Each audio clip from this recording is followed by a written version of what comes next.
Donc voilà, si vous voulez savoir exactement ce qui se trouve dans les agendas de l'étoile de coton, les voilà. Donc ils ont une tranche un petit peu épaisse.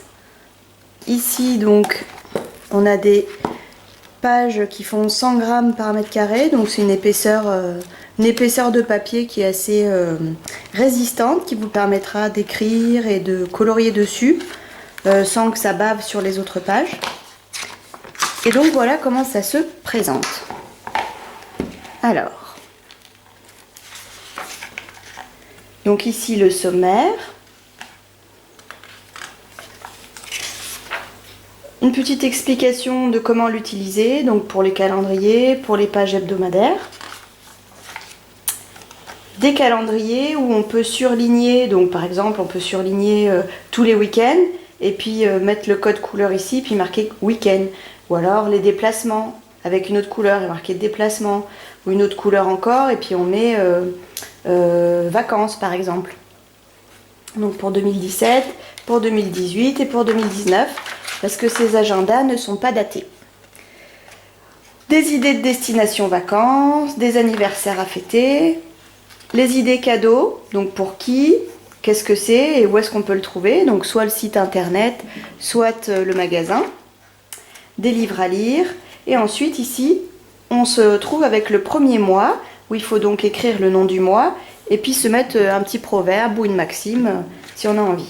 Donc ici, le nom du mois, on peut reporter les dates donc sur le petit calendrier. Ici, c'est pour les codes couleurs, donc par rapport à ici. Si par exemple les week-ends et les fériés, hop, de telle couleur, on colorie la fleur. Les jours travaillés, on colorie la fleur d'une autre couleur, et puis voilà. Ou alors les vacances, et puis on peut en rajouter un autre code couleur pour surligner différemment. Ça peut être les déplacements, par exemple, les déplacements professionnels, les jours où il y a la nounou, où il n'y a pas la nounou, enfin voilà, après à vous de voir. L'organisation hebdomadaire du mois. Donc ce mois-ci, par exemple, je parle par exemple pour les personnes qui ont des enfants ou des personnes qui ont des activités professionnelles où c'est eux qui fixent leur propre organisation.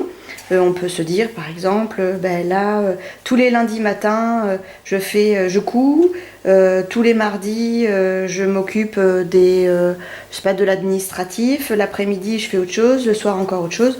Voilà, on peut se faire une petite organisation hebdomadaire. À noter important ce mois-ci, les anniversaires et les objectifs qu'on se fixe. Ça peut être soit en termes de chiffre d'affaires, soit en termes d'objectifs, je sais pas moi,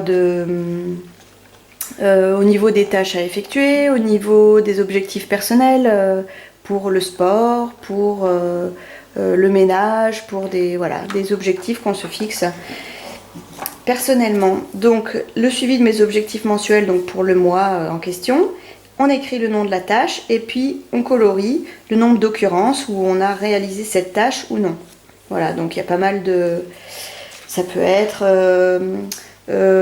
des activités avec vos enfants ou en couple, les soirs où vous êtes allé au resto, les soirs où vous avez bu de l'alcool ou pas bu de l'alcool, les jours où vous avez publié sur les réseaux sociaux, sur Instagram, si vous avez eu des commandes, pas de commandes, est-ce que les enfants sont allés chez la nounou ou est-ce qu'ils ne sont pas allés, est-ce que vous avez fait le ménage par exemple, quelle date? Voilà, donc vous pouvez suivre toutes vos tâches comme ça. Et ensuite, donc, on retombe sur les pages hebdomadaires. Donc, on écrit le numéro de la semaine, un petit récapitulatif des objectifs qu'on s'est fixés pour cette semaine, avec les choses importantes à ne pas oublier. Et puis ensuite, les tâches. On peut faire soit avec un code couleur qui reporte aux tranches horaires qu'on retrouve ici. Donc, par exemple, je sais pas, de 15 à 18, je vais dire que je vais faire telle tâche. Je la colorie et puis donc je reporte la couleur là et je note à quoi ça correspond. Le nombre de verres d'eau normalement que vous avez ingéré dans la journée pour vous forcer un petit peu à boire, parce que si vous êtes comme moi, on oublie et donc il faut s'hydrater, c'est important. Ici donc les étoiles pour indiquer le degré de satisfaction de la journée, et ensuite donc le week-end avec des choses à noter, et puis essayer de se réserver des petits plaisirs chaque semaine. On note ce qu'on s'est fait comme petit plaisir cette semaine. Donc voilà, il y a 6 pages semaine à chaque fois. Et en fin de mois, on trouve un bilan de mois avec les objectifs, est-ce qu'on les a réalisés ou pas, le chiffre d'affaires qu'on avait prévu et celui qu'on a réellement réalisé si on est en auto-entreprise ou commerçant, ou voilà. Sinon, un petit bilan sur les objectifs de manière rédigée. À reporter, donc si on n'a pas effectué des choses ce mois-ci pour le mois d'après, là c'est pareil, c'est des codes couleurs pour les indices de satisfaction du mois. Voilà, est-ce que ce jour-là c'était un bon jour ou pas? Et donc on a la légende ici. Et ensuite on passe sur les mois suivants. Donc les 12 mois. Et puis donc en fin d'année, on trouve donc, hop, je vais y arriver, le bilan de mon année avec les plus, les moins. Et puis on se fixe des objectifs pour l'année prochaine. Les petites choses qui me rendent heureuse. Les contacts, alors il y a 4 pages de contacts. Donc ça peut être d'un côté les contacts personnels, d'un autre côté les contacts professionnels ou alors pour les enfants, l'école, la nounou, le médecin, etc. La liste de mes fournitures créatives et puis de mes fournisseurs, l'adresse email ou les coordonnées téléphoniques ou voilà du magasin. Les prélèvements et charges fixes mensuelles, donc pour le compte personnel.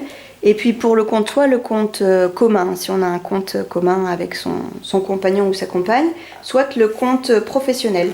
Donc pour indiquer voilà, les prélèvements automatiques qui se font à date précise.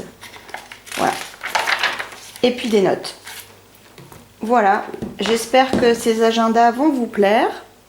J'y ai mis tout mon cœur pour les faire et puis ils ont été imprimés en France. Donc on est fiers de ça.